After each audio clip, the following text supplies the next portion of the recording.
All right, but we're going to begin with President Biden's surprise trip to Ukraine on this President's Day. He visited Kyiv today, almost 1 year after Russia launched its unprovoked invasion of Ukraine. It's the president's first trip to Ukraine since the war began. President Biden greeted Ukrainian President Volodymyr Zelensky and the First Lady outside of the presidential palace in Ukraine's capital earlier today. Later in the day, he pledged unwavering support to the embattled nation during a joint briefing. Let's listen. 1 year ago, the world was literally at the time bracing for the fall of Kyiv. Seems like a lot longer ago than a year, but think back to that year. Perhaps even the end of Ukraine. You know, 1 year later, Kyiv stands, and Ukraine stands. Democracy stands. The Americans stand with you, and the world stands with you. President Zelensky expressed his gratitude for Ukraine's partnership with the U.S., said so in a tweet, and he also called President Biden's visit historic, timely, and brave, his choice of words. Joining us now from Kyiv, Ukraine, is CBS News senior foreign correspondent Charlie D'Agata. Charlie, good to see you. Night has fallen there, but quite a day. In fact, we've dug up the images and audio, more importantly, from earlier in the day as that air raid siren sounded as President Biden stepped out onto the streets of Kyiv with President Zelensky. Let's listen and watch.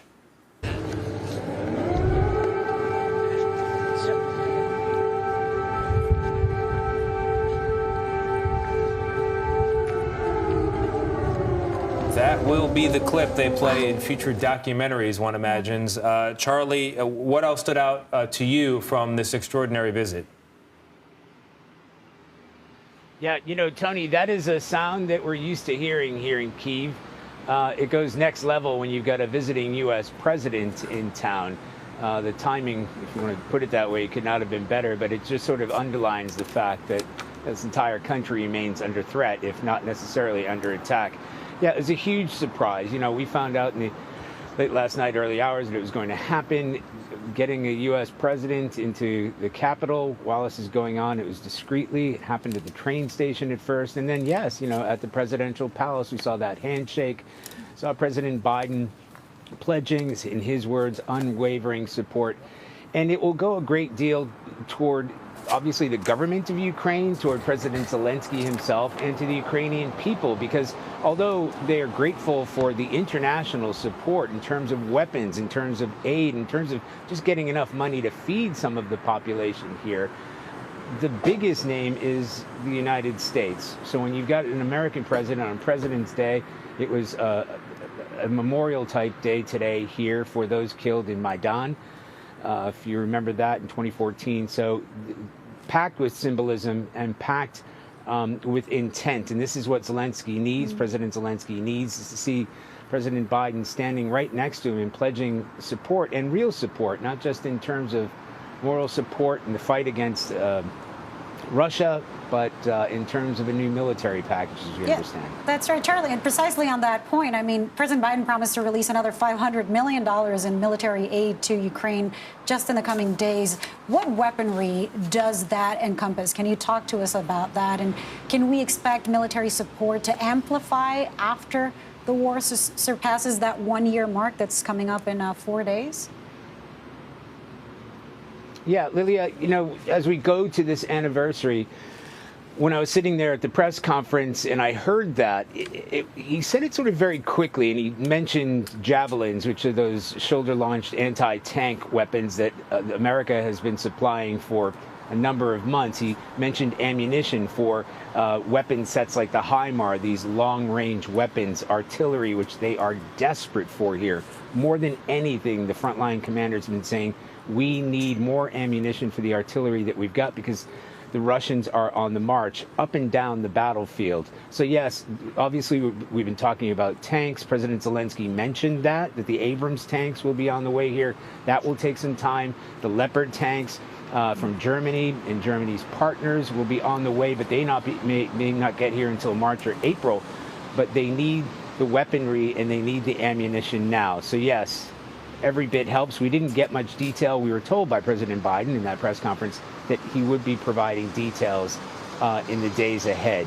But they are bracing for this. You know, when we speak to Ukrainians, they don't like the word anniversary because it sounds like something to celebrate. And there's nothing to celebrate here. You know, the country is at war. And although it may have stagnated, it's gone off the front pages and the top lines in the United States because it has become this perception of a war of attrition. Out along the front lines, the Russians have been gaining. They've been throwing tons of Russian troops into the battlefield. A lot of people are getting killed on both sides, but they are on the march, and it's all the Ukrainians can do right now to hold them off. As you can see, it's wintertime. The fighting is difficult. It's hard. It's freezing out there. They lack electricity and heat, and it is a grind. What we haven't seen yet, although there have been hints of it, and President Zelensky suggested that this Russian offensive may have already started. But in terms of the number of troops that they've got and the number of weapons, we expect to see more in the days ahead. Charlie D'Agata, thank you. And joining us now with more on this from Warsaw, Poland, is CBS News Chief White House correspondent Nancy Cordes. Nancy, we just heard a bit of a play-by-play of the visit from Charlie D'Agata, but what do we know about the moment the president makes this decision? It was kind of surprise. It was unannounced. Can you talk to us a little bit about that? Sure. It was a moment that was months in the making, we have now learned, involving a small cadre of staff at the White House, plus a handful of officials at the Pentagon, at the Secret Service, and within the intelligence community, all working together to figure out if they could allow the president to make this trip safely. It's something that he's been saying virtually for the past year that he wanted to do, but that he was advised wouldn't be a safe thing to do. So they talked about it, they strategized, but it wasn't until this past Friday, meeting in the Oval Office with the president, that they finally decided. They were, confronted with the decision, go or don't go, and they decided, let's do it, let's go. And then, of course, even after that, it was kept a secret almost from everyone until the minute that the president arrived in Ukraine. Yeah, the AP reporting that the president slipped out of the White House 3:30 a.m. Sunday morning, did not take Air Force One, vanished into the darkness on an Air Force C-32, they say. It's quite a cloak and dagger exit. But this is a crucial moment, and we should talk about that for the president, for our allies in Europe. Could you talk about the significance of the timing? More money being promised, but you've got President Zelensky in Ukraine saying we need not only money, but we need materials more quickly. So if you could just talk us through this moment from the interaction, from the point of view of the interaction between world leaders here. Sure. I mean, obviously, it's the anniversary. So, from a timing perspective, this is the time you would want to go. But beyond that, it comes at a time when the White House is worried that not just Americans around the country, but also people around the world might be getting a little bit tired of all of the money and all of the focus that is going towards Ukraine. Polls bear that out, that after providing some $30 billion worth of assistance to Ukraine, there are some Americans who say, isn't that enough? What's our interest here? And so this is sort of the most high-profile thing that the president could do to remind the American people, to remind any U.S. allies in Europe or around the world that might be wondering whether it is worth continuing to pursue this effort, that he, the leader of the free world, believes that it is worthwhile, and to lay out the reasons that it's so important for this alliance to stick together. All right, Nancy Cordes, Chief White House correspondent, who finds herself in Warsaw, Poland this morning. Nancy, thank you very much.